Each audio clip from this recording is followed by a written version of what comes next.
I'm Terry and I'm an addict. I am so glad to be here. I am beyond moved by the introduction.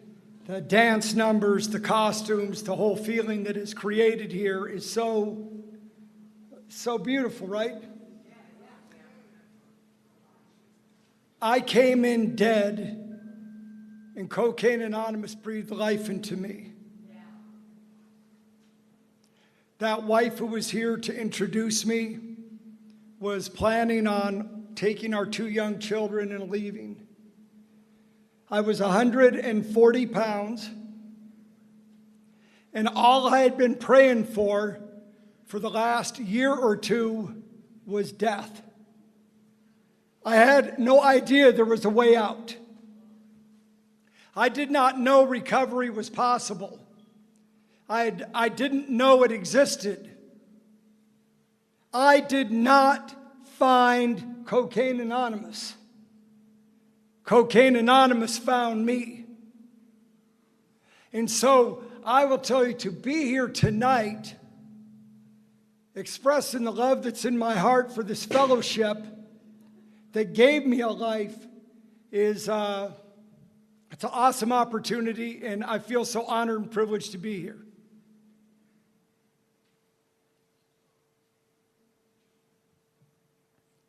One person, guided by a higher power, a God of their own understanding, could change the world. The story of humanity is all about those kinds of people. We're here amongst a gathering of those types of people. One person, guided by a higher power with a little bit of willingness and some sobriety behind them, can do things that are just unimaginable. The story of Cocaine Anonymous being here in Sweden began long ago with a series of emails between Robert B., who is here with us tonight, and our dear friend Jackie S., who is here in our hearts with us tonight. And in a series of emails, Robert inquired about this thing called Cocaine Anonymous. Jackie responded. And together, what happened is right here, what we're experiencing tonight. Those stories of Cocaine Anonymous are repeated by every single one of us anytime we stick our hand out to the newcomer, wherever in the world that may be. And however we choose to serve, we make that difference. There is a beautiful man who passed away this year named Daryl W. in Houston, Texas.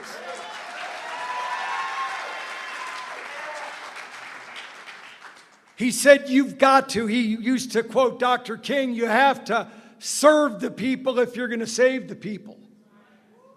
And he did things like back to school drives and mentoring, and they took recovery and spread it out into their communities. Every one of us get to do the same thing. Maybe our destiny wasn't to play the role that Robert played here for Sweden, or the role Daryl played in Texas, but each one of us has a role to play in the fellowship of Cocaine Anonymous. This is the most inclusive, loving fellowship on the face of this earth. This is the place where the broken go to heal. And I'm going to tell you what, there's a saying in the Bible, and it says that God's love and mercy falls equally on the just and the unjust. And the man speaking to you tonight counts himself amongst the unjust. I am a dope shooting, I am a coke smoking, I am a house robbing, I am a cheating on my woman kind of a lost soul. And I did the best I could with those circumstances in my life. And those led me to that place where I'd been digging my own grave. Every time I took a hit of dope or a drink of booze, it was like I was digging my own grave. And I was throwing everything sacred to me in that grave. As a boy, I used to love to run, and I'd chase the clouds. And my love of running, that didn't fit with getting high. Into the grave it went. My mother's hopes for her son as she watched this son. Now I'm 63 years old. I was a child drug addict. By the time I was 12, I was on narcotics. I know amongst some of you that's a late bloomer at 12. But man, I was rolling on narcotics at such a young age. And I remember my mother using the only thing she knew, and that was shame. I'm so ashamed of you. What's wrong with you? And my dad used the only tools he knew, and that was like the strap and whatever he could try to do to get some sense. Son, you're so handsome, except when you cry, you're so ugly. You're like a sheep, you're easily led. And my mother, her love for me, when my mom died when I was young, she got cancer when I was 11. I got busted at 12 for drugs. And she said, I'm afraid you're going to beat me to the grave. A grave you're putting me in early. Now get out of here, you make me sick. That was my drug and alcohol talk from my parents. She also said, you will carry this secret with you to your grave, a grave I'm going to be in early because of you. But I can't tell your father, because if I tell him, he'll beat you to death. And I need him to feed the rest of these kids. I walked out of that room feeling so bad and so broken and so ashamed. And I went and did the only thing I knew to do, right? Get high. My dad did the best he could. His hopes for me wasted. I got an opportunity to serve my country. It's 4th of July. It's a big day in the U.S. I got a chance to serve my country.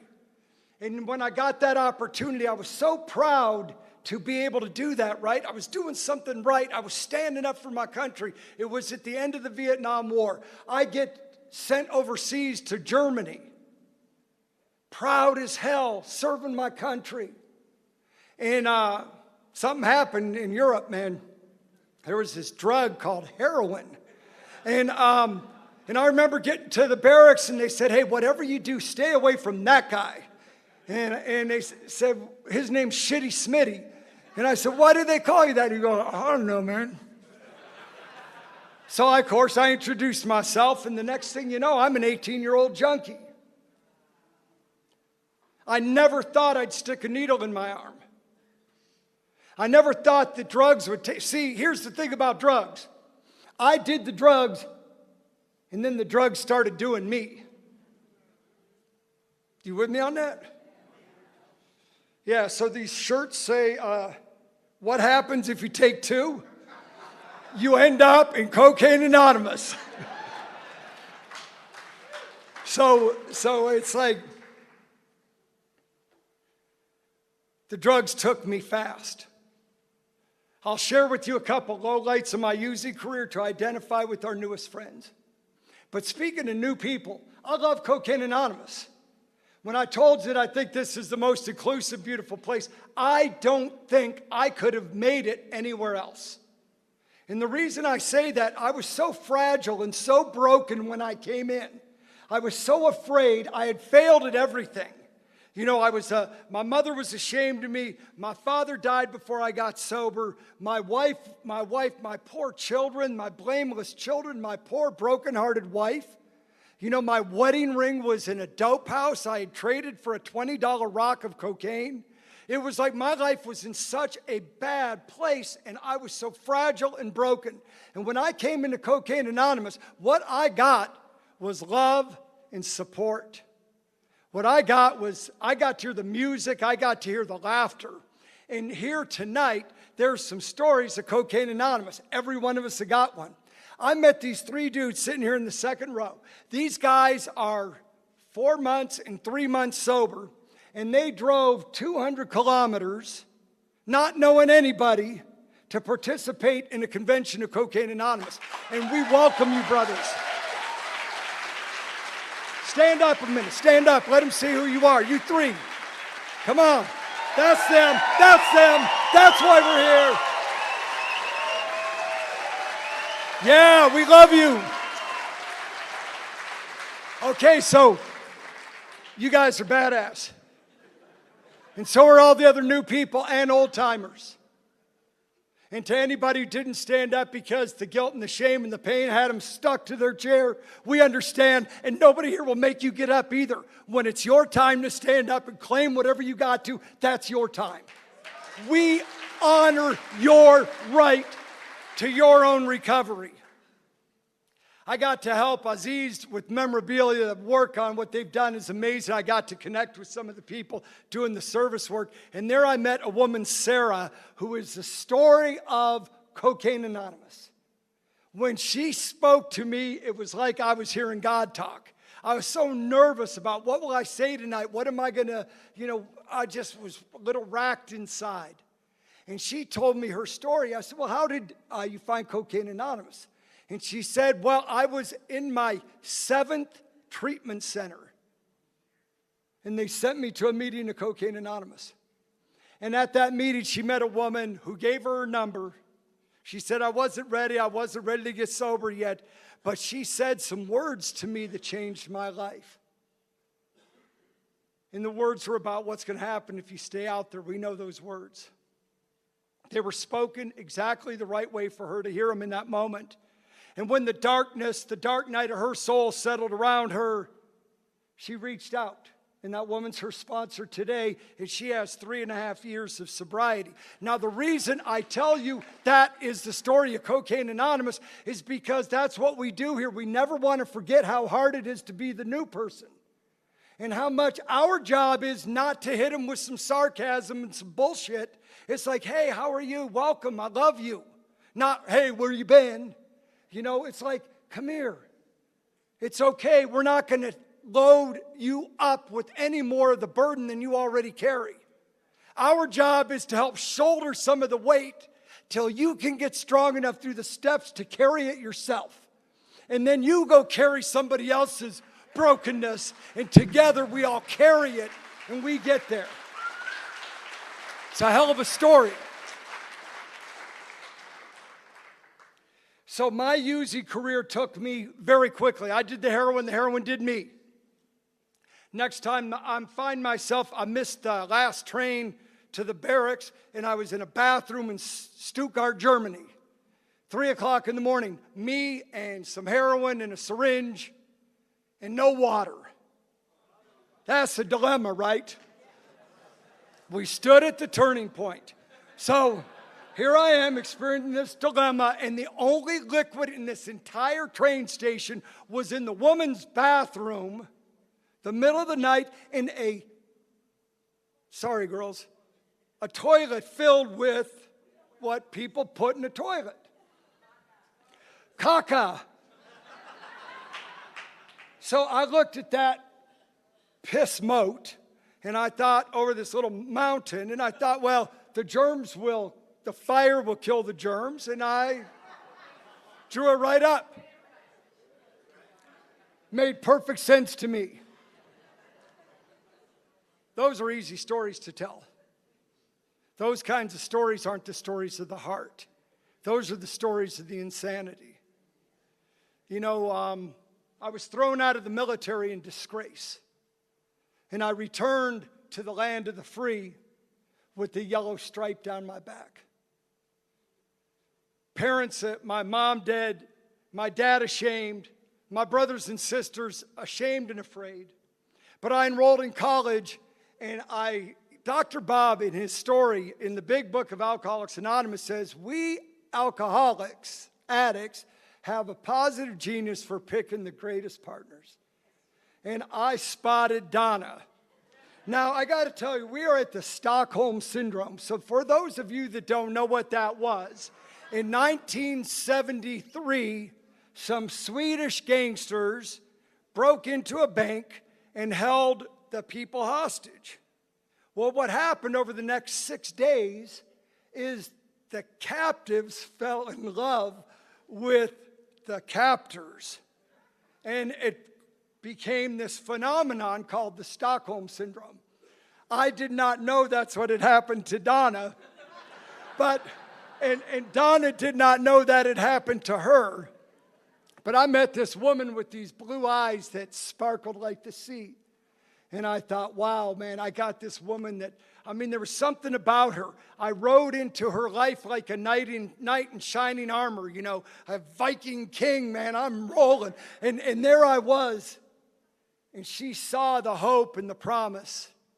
And then she watched as the years go by, as drugs did to me what drugs do to people.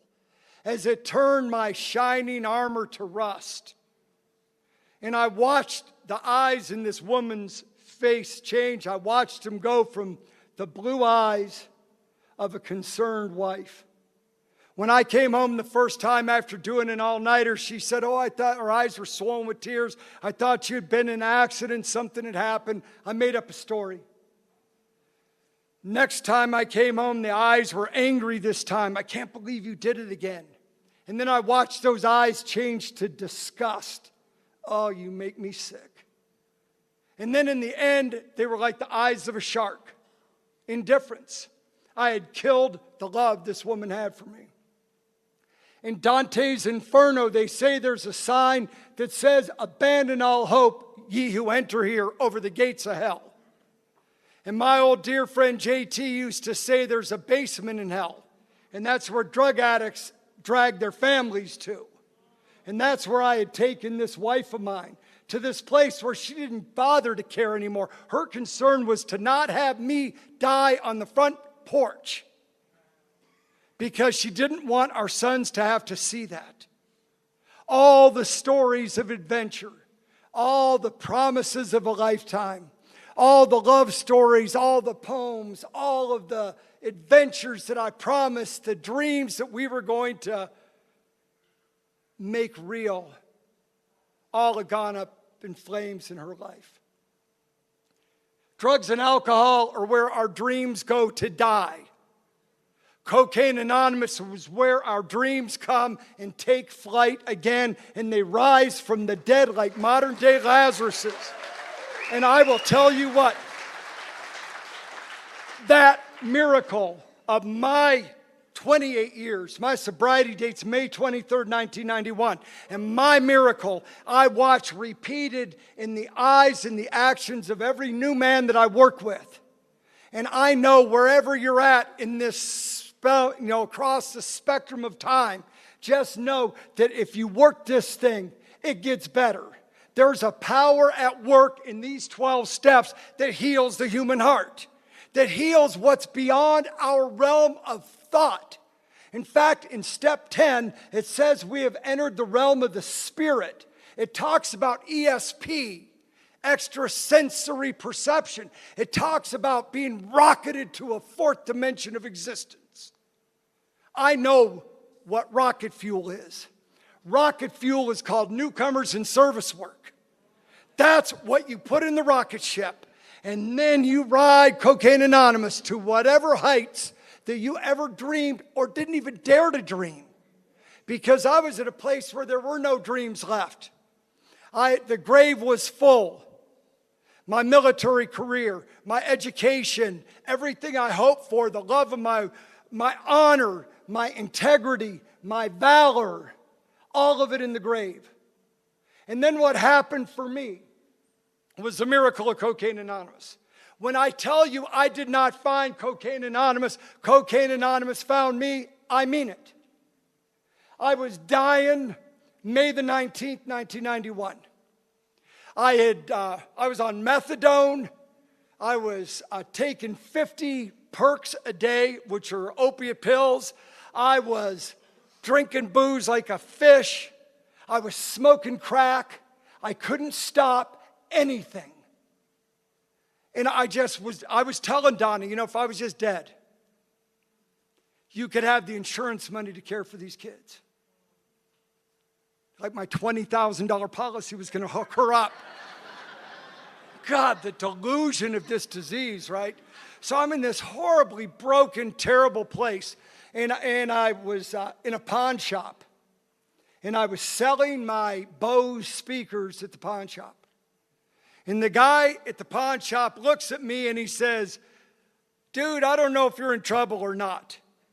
And the minute he opened his mouth, my ears went shut. And I started going, wah, wah, wah. And he started talking. I'm hearing, wah, wah, wah. I've been talked to by the best of them. Judges, police officers, concerned friends, family, parents, spouses, everybody's counselors, school, people, nothing ever got through to me. I've raised my right hand to God. I've sworn on a stack of Bibles I'll never use again. And then I'm gone and something's out of the house with me in the crack. I mean, it's over and over and over and over. And I'm so tired, I don't even want to try anymore. I'm not even thinking about a way to quit. I actually went to a place to advertise that they would help me. And I walked in and I sat down. And I did not know what it was. And they said, when's the last time you did heroin? And I said, well, 1973. And they said, well, it's 1991 now. You're good. Here, take that up to the counter and they'll give you this liquid called methadone. I thought that was treatment. When Bill wrote How Dark It Is Before the Dawn, any single one of us knows what he's talking about. And there I was, standing there in this pawn shop.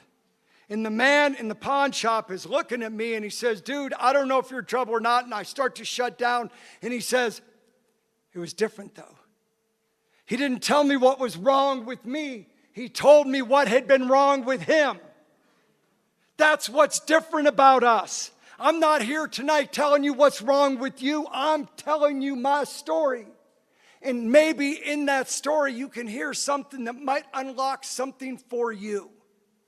But this man, because it says in the book that an addict properly armed with the truth about themselves can enter into that place that no one else could go. And this guy flipped it. He said, I don't know if you're in trouble or not, but I used to be in trouble. And I went to this place and detoxed. And then I went to recovery. And I have been clean and sober now for 4 years, and I own this pawn shop and everything in it. And then he looked at me and goes, you know, a lot of it used to be yours. I'm thinking, shit.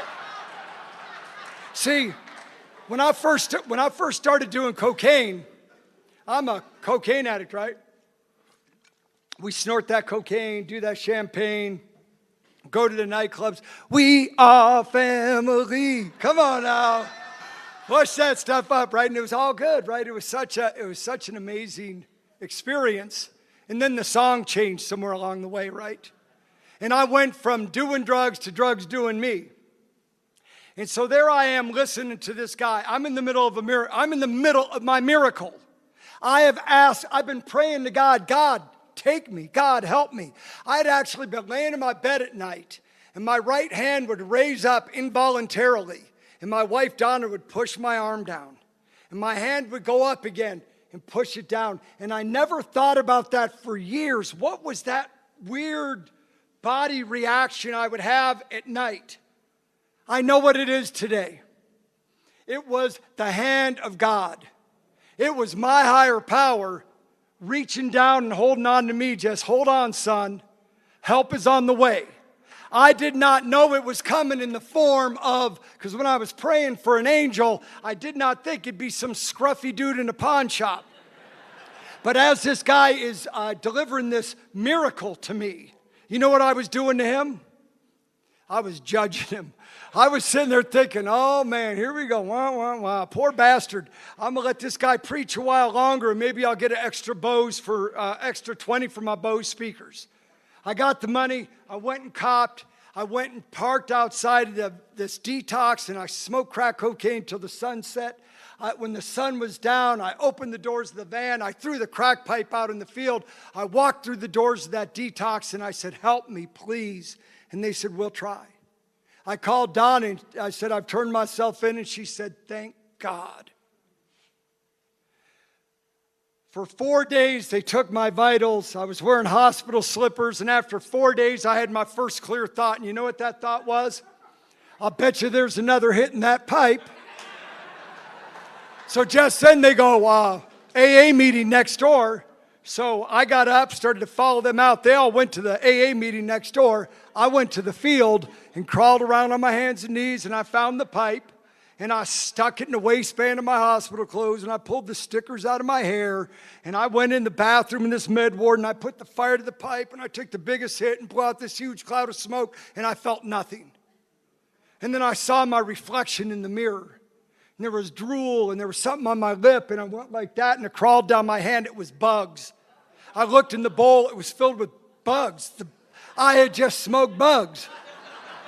That is my sobriety date, May the 23rd, 1991. Now, I will tell you this, that we know that bugs are not a mind-altering substance, but it was my intent to get high, so that's my sobriety date. I am happy to report no long-term health consequences as a result of that. The only mild annoyance is whenever I hear the crickets chirp, I get a hard-on. But I don't know if that's gonna. Maybe if my dear friend and sponsor, Father John, one more trip through the steps, maybe it'll change that. So there I was, May 23rd. I climbed on top of a plastic-covered mattress, and I offered up a prayer, and the prayer was, God, help me. Probably a real similar prayer in whatever language you speak. Because as Abraham Lincoln said, I have been driven to my knees many times by the inescapable conclusion there was nowhere else to go. And man, I went to God, if there's another way. Next thing you know, I get transferred to another detox. I get to that detox facility, and I'm there, and they said, hey, you need to go over to the meeting tonight. My friend Walt is here tonight. He was in that first meeting with me. I walked across with my wife, Dawn, and my little brother into a hospitals and institutions meeting of Cocaine Anonymous, the first 12-step meeting in my lifetime. And I walked into a room filled with people, and they were talking about using like I use. But they weren't using like that anymore. And they were talking about hurting like I was hurting, but they were laughing and I was crying. I did not know it was possible. I believed that I was all of the horrible things that had been told me by everybody for so long. What's wrong with you, man? What about your kids? What about your wife? You're smart. Why do you do this stuff? Why are you so self-destructive? And the more people asked me those questions, the more I hated myself. In Cocaine Anonymous, we don't ask those questions. In Cocaine Anonymous, we open our arms. When the world was turning its back on me, Cocaine Anonymous opened its arms to me. And I walked into that room and I received a gift that night. Hope. A power and a force beyond anything I had known. Because I was convinced that the best it was going to be was an overdose. I'd had those. I've had overdoses where I've been unconscious for hours. I've had all the experiences of destruction in my life. I did not fear death. I was asked a question in treatment. They said, what do you fear more, dying or losing your family? And I said, losing my family. And when the counselor goes, oh, that's bullshit, death's fine. I go, hey, man, you don't get it. I'm already dead. I had no idea I could live. But what happened is I got a little hope breathed into me in that meeting of Cocaine Anonymous that night. And I've been going back to that meeting. I've been going back to Cocaine Anonymous ever since. And I stay involved in CA. I make it my life's mission to go find the person who still doesn't know we exist. And there are a lot of them out there. They're out there suffering and watching their lives get destroyed. And so I've done my work, and I paid attention, and I watched what the people did who seemed to experience freedom. And what they were the ones that got involved in the service work. They're the ones that put on the conventions. They were the ones that got involved. And thank God my wife, Dawn, at one point got involved in Koanon, and our family got to get some sanity and some healing going there too. I've worked my steps in family recovery groups as well twice now. Well, actually 3 times through Koanon. Having my wife take me through the steps. Because, see, I used to believe that the program, the hard lifting, was not to drink and drug. And anybody who's been here for a while realizes that that's the beginning. And man, it gets hard dealing with life on life's terms and the people that we have to deal with. So I've been connected to this thing, and I've stayed down with it. And I got to discover quite a few things about myself along the way. One of the things I discovered is just because you get sober doesn't mean you get sane.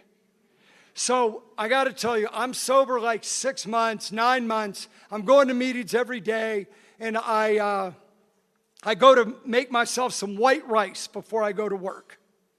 And I go to the cupboard, and I go to open it up, and there's no white rice there. And I turn to my wife, Donna. Now think about this. By now, we have 6 to 9 months of sobriety. There's a little hope in the household. The paychecks are coming home complete. Things are getting better. And I look at Donna, and I go, there's no white rice. She goes, oh, I'll pick some up at the store next time. And I said, no, Donna, you don't get it. If you loved me, there'd be white rice here. I want a divorce. And she said, you want to divorce me because there's no white rice? And I said, yeah, I do. And she said, okay, well, you go to your meeting, and we'll get the divorce. We'll pick out an attorney later.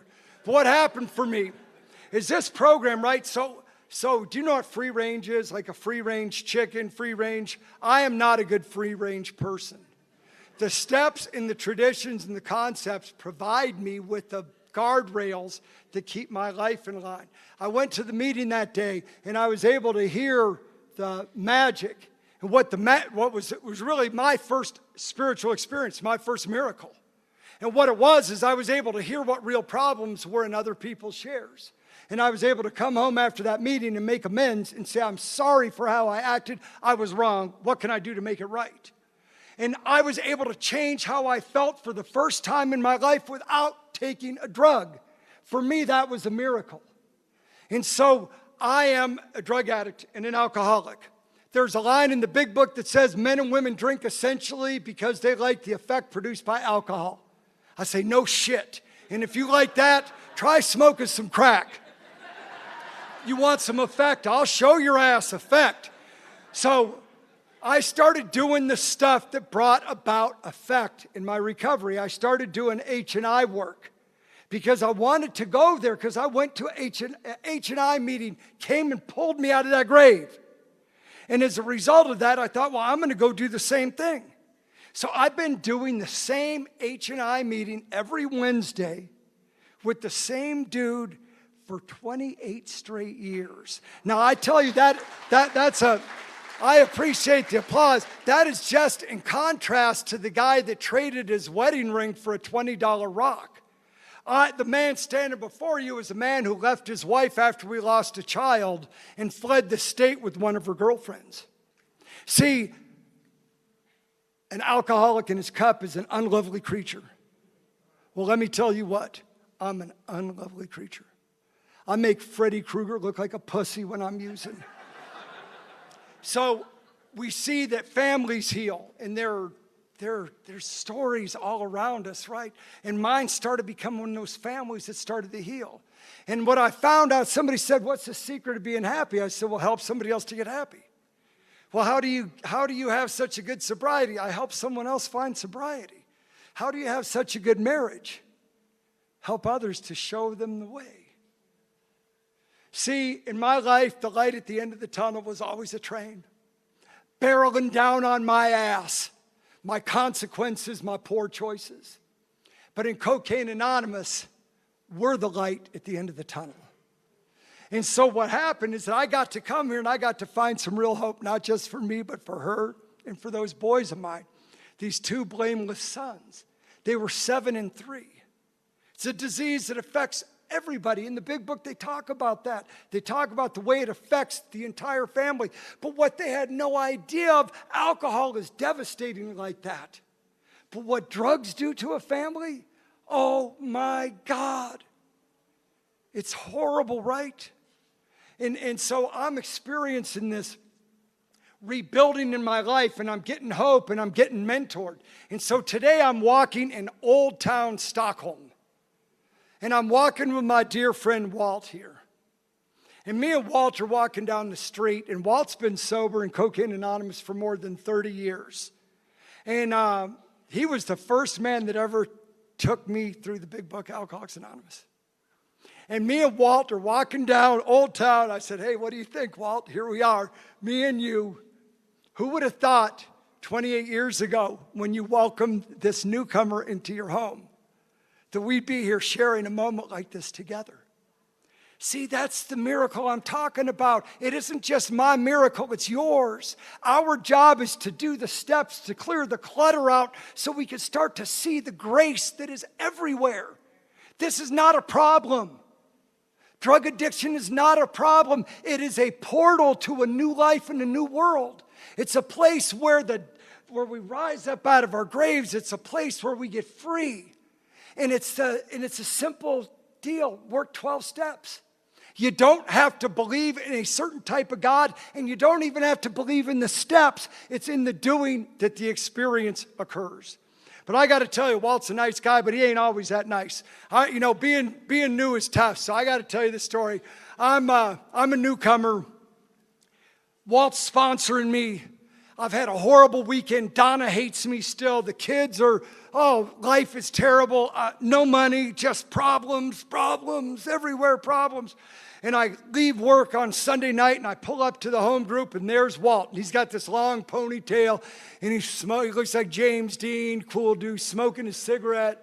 And I come walking up to him, and I go, Walt, it's bad. It ain't working. I can't sell. Nobody will buy. I got no money. Donna won't talk to me. It's all going bad. And he looks at me, and he looks down, and I was wearing some brand new shoes, right, that Don had bought at a cheap bargain outlet for $5. And he looks down, and he goes, oh, those are new shoes, huh? And I said, yeah, but they're cheap little shoes. I got a problem. He goes, there's a lot of people to be grateful for a new pair of shoes. And he turned around and walked inside the meeting. He got that ponytail. I thought, I'm going to take him by the ponytail. I'm going to kick his ass, right? But I followed him into the meeting after dealing with my anger. And there was a woman in there with her wrists covered because she had thought her only way out was what I thought. We heal together. Time is an incredible healer in relationships and in recovery. And I got to watch my sons grow up. And then when my son Devin turned 16, at about 14, shit hit the fan in my life. I'm like doing CA, I'm doing meetings, and we're doing life and doing all the right stuff. And my little boy starts getting loaded. And I start getting pissed off at God, and I'm going like, hey, God, this is bullshit. I'm serving you in Cocaine Anonymous, and my kid is dying before my very eyes. Walked down the hall at night to check his room to see if it was an overdose or suicide. It was just the worst of times. But what happened is I keep doing my deal, right? I stick with my disciplines. There's a saying, we fight like we train. I train. And I go to meetings. And I go to meetings when I don't feel like them, and I pray every morning. I start my day on my knees. I end my day on my knees, and I do my best not to screw up everything in between. And so I'm sitting in a meeting that night, and I heard my higher power tell me, he said, Terry, you gave me your problem with drugs and you're sober. Give me your son. And that night I bolted from that meeting, and I went to my bedroom, and I got on my knees where I pray in the morning. And I said, God, I'm giving you my son. I surrendered my boy the exact same way I surrendered my drug addiction. And God did what God does. And things started to change. Healing started to enter our family. The miracle. See, the fact is that life happens here. There ought to be a giant banner over all our meetings. It happens here. But because of the tools that we gather, the 12 steps and your stories prepare me for the challenges I don't even know I'm going to face. But your courage gives me courage. Your strength gives me strength, and your hope gives me hope. And I've been able to work at this marriage. And every time I go to a meeting, it's like I'm polishing that rusted armor. And I'm her knight in shining armor again. And my wife Donna tells me her favorite place is as close as she could get to me. Now, I will tell you what, Cocaine Anonymous has healed every broken relationship in my life. I worked the steps. And as a result of availing myself, where I first fell in love with Sweden was when they did their first Swedish retreat. I know Eric did one that touched a ton of people that are here in this room a year ago. And they're bringing in their conventions and retreats. And something happens when you bring the body. Bill knew it when he wrote, something like a great moment is apt to occur. I don't know what your moment is, but I know by showing up. And I'm sitting in meditation. And Father John is doing this guided meditation. He says, bring into your mind some pain of your life. Bring some pain. And I'm sitting there. I'm 10 years sober at that time. And I think I got no pain. It's all good. My son's sober. My wife, my marriage is good. I got no problem. It's all good.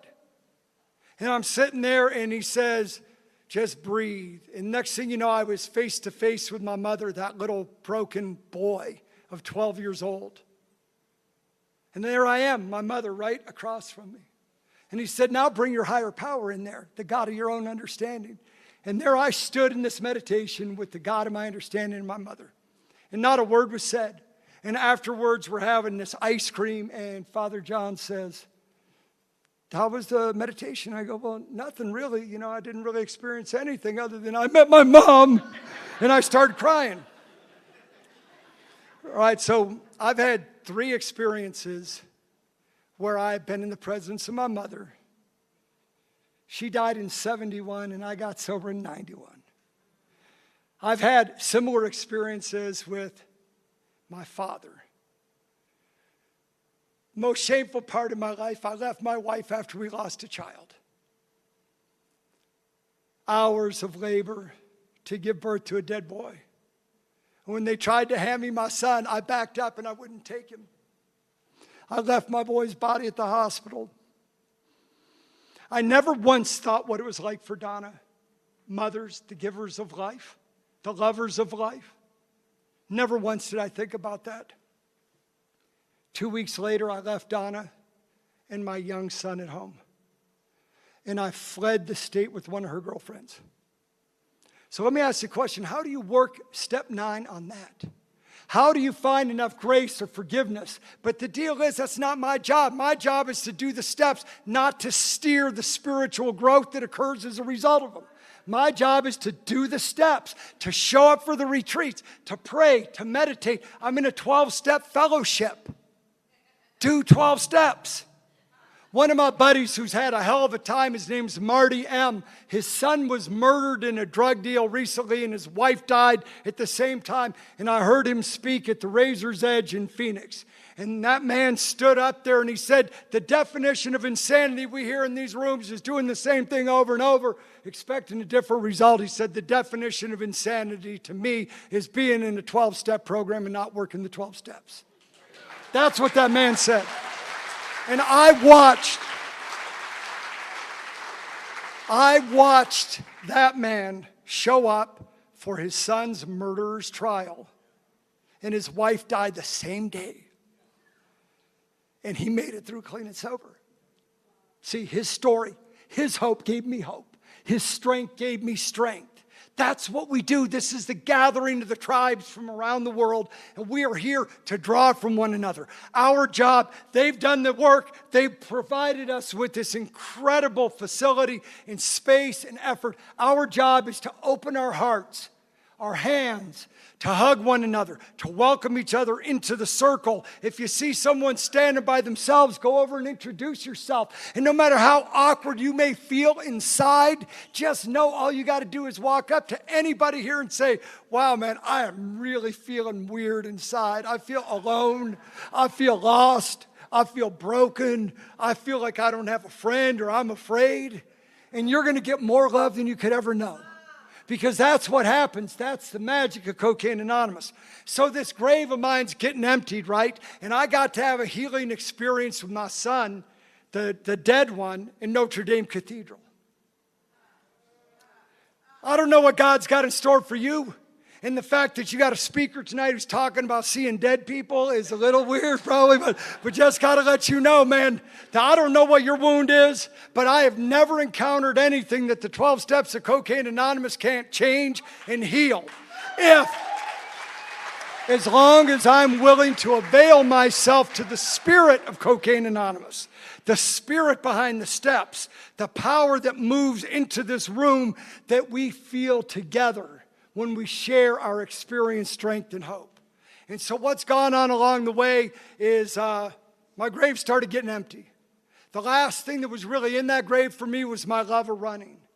As a little boy, I chased the clouds, but drugs and alcohol steal all the things that are important to me. Replace it with misery and addiction and lies. At 50 years of age, I decided to run a marathon. And when I told my wife, I'm going to run a marathon, and she said, I bet you will. And I went to my friends at Cocaine Anonymous and I said, I'm going to run a marathon. And they all said, I bet you do.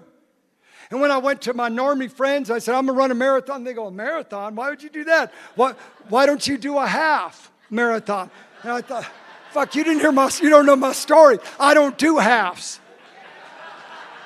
Not that, it's just like, so I ran my first marathon. And then because I'm an addict, what can two do for you? I went for the second one. So at 60, I decided to run an ultra marathon. Okay, and then at 61, I went farther. At 62, I went farther. And on February 16th, the gun went off in the desert at a place of Arco Santi where me and Robert visited, a beautifully epic place of hope. And I took off running through the desert mountains. And 17 hours and 7 minutes later, I crossed the finish line and fell into her arms. And when I crossed that finish line, the thought that filled my head was not that I had finished. It was that I had the courage to begin. Because I got this disease inside of me still that says shit like, you ain't nothing but nothing. That's what Darrell Williams used to say. That's what his disease used to say to him. See, we teach each other.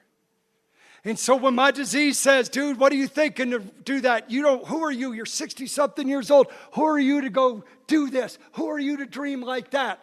I have another voice that's inside my head that says, thanks for sharing. Now shut the fuck up, because I'm willing to put in the work. And so I've done the work. I do the work in the parts of the triangle. I'm involved in this thing. I love it because of what it gives me. This is a life-saving, life-giving fellowship. So my wife, Donna, who I treated horribly, beyond words, I knew I could not do anything to heal my marriage. And I was smart enough to know, and I was taught well enough by great men before me, men like Peter and John, who told me things like, dude, let her heal. You focus on you. You work your recovery and let God do whatever He's going to do with her. Stay out of her life. Let her do this. Do your part. So my part was call when I'm going to be late. Be responsible. Bring home the check. Be helpful. Help around the house. So I started doing shit like, I heard that if you make the bed as a meditation in the morning, so I make the bed every morning as a meditation, and I bring into my consciousness how grateful I am that I get to sleep next to the woman that I love. I treat her with respect. I treat my sons the same way, and our relationship's healed. And they're out of the grave. I got to go to the military and repetition to have myself reinstated as a full and honorable veteran of the United States Army. There is no top to the clean and sober mountain. We know that, don't we, Taryn? We know that no matter what, that the brokenness is how the light shines through. And Cocaine Anonymous fills the cracks of that brokenness and makes us into something new and beautiful. I didn't want my old life back. I just wanted to live. And Cocaine Anonymous has shown me how to do that. So along this journey, I've made amends. I made amends early. I make amends often. I make amends when I realize, because things keep coming to mind. As my friend Walt was saying today, amends will come up for your entire life. And then each of us have a choice whether we're going to apply the healing grace of the 12 steps or sweep it under the rug. I choose to stay engaged. I want to do this stuff. So I've been able to do it. So my 40th wedding anniversary this has been an interesting year, right? I have had, I retired, we celebrated 40 years of marriage. Now, you know what? That is a real testimony to Cocaine Anonymous and Co-Anon family groups, because what we've been able to do is we've been able to work our own programs separately and grow together. As Kahlil Gibran, the great poet, says, the pillars of the temple don't stand too close together. The oak and the cypress don't grow in each other's shadows. But what we do is we do our work separately, but each of us are responsible to one another for what we do. So I said to Donna, I said, where do you want to go? You pick it in the whole world. Where do you want to go to celebrate your 40th? And she said, I want to go to Machu Picchu, the sacred Inca temples high in the Andes Mountains. And I said, okay, awesome, Donna. Do you mind if I plan that trip? And she said, no, I think that'd be great if you did. Go ahead, I like surprises. So I planned the trip. She let me do it. I got busy. I spent months working on this trip, hiding it from her. My dope fiend skills were still there. I'm working it. What are you doing? Oh, nothing, baby. I planned this trip. We fly into South America. We take a second plane out into the middle of the jungle, and we get on a boat and we head down the Amazon. Then we went and stayed up in a treehouse for 4 nights at the top of the rainforest canopy with the monkeys and the birds and Tarzan and Jane. Oh, me Tarzan, you Jane. And man, we were swinging, right? It was just the best. So we spend these days together there. And it was our last night on the Amazon. And I said, come with me. And I took her down alongside the Amazon. And the Amazon's so wide and so dark, it is like as dark as you could ever imagine. We were on the edge, and you can hear the water. And I had in my phone queued up a song, Adele, Make You Feel My Love. And I pushed play. And I danced with her under the stars to Make You Feel My Love. We got on a plane the next day, and we flew to Machu Picchu. And what Donna didn't know is that I had smuggled her sons and granddaughters to Peru. I had bought her a new wedding dress that I had picked out that fit perfectly, and she looked fabulous in it. And so on our wedding anniversary date, August the 5th, she said, what do I wear today? I go, this. And her grandbaby was her flower girl. And an Inca shaman renewed our vows. What does that have to do with Cocaine Anonymous? Everything. Because whatever wounds brought you to this place, just know there is more than enough grace here to meet your brokenness. I love y'all. Peace.